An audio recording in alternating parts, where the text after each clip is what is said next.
বক্তব্য রাখছেন H M Rashed ভাই। লাইটটা একটু ঘুরে দিতাম নাইম ভাই, লাইটটা একটু ঘুরে দিতাম। হোক মেলা পাতে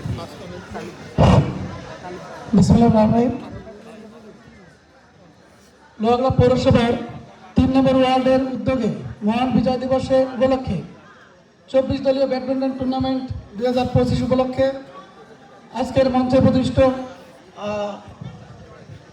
আজকের প্রোগ্রামের সভাপতি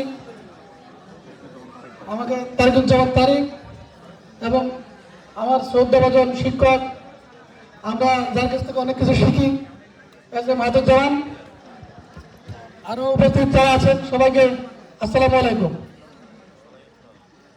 আসলে আমি সকালবেলা আমার চলে যাওয়ার কথা ছিল ঢাকাতে।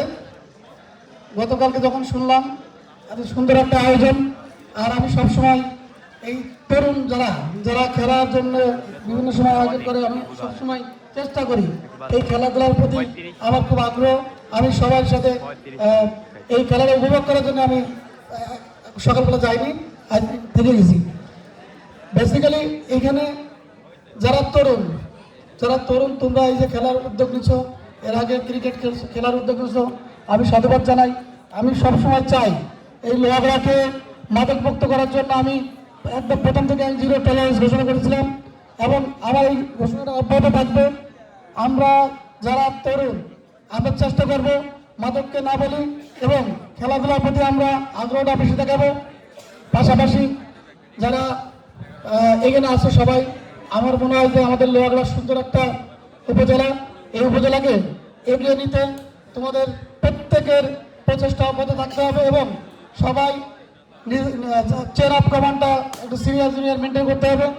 আমরা যাতে কেউ কারোর সাথে ছোটোখাটো ঘটনা নিয়ে ঝগড়া না করি, জ্ঞানদান না করি, আমরা খেলার মাঝে ফিরে আসি সবাই এবং পাশাপাশি পড়াশোনা করতে হবে সবাইকে। তোমরাই ডাক্তার হবা, আগামী দিনে ইঞ্জিনিয়ার হবা, তোমরাই দেশ গড়বা এবং দেশ গড়ার শপথ নিতে হবে এবং পাশাপাশি রাজনীতির সাথেও সম্পৃক্ত হতে হবে, কারণ দেশ গড়তে গেলে অবশ্যই লিডারশিপের দরকার আছে। যেহেতু আমরা পলিটিক্স করি, আমরা বলবো যে ভালো ছাত্র, ভালো মেধাবী ছাত্র তারা এই নেতৃত্বে আসুক, তারা এগিয়ে আসুক দেশের হাল ধরার জন্যে। আজকে গতকাল আমাদের খুব হৃদয় বিদারক একটা ঘটনা ঘটছে যে আমাদের ওসমান হাদি মারা গেছে। সারা বাংলাদেশের মানুষ যে পরিমাণ অশ্রুসিক্ত, সবাই কান্না করেছে তার জন্যে। অবশ্যই সে মেধাবী স্টুডেন্ট ছিল এবং সে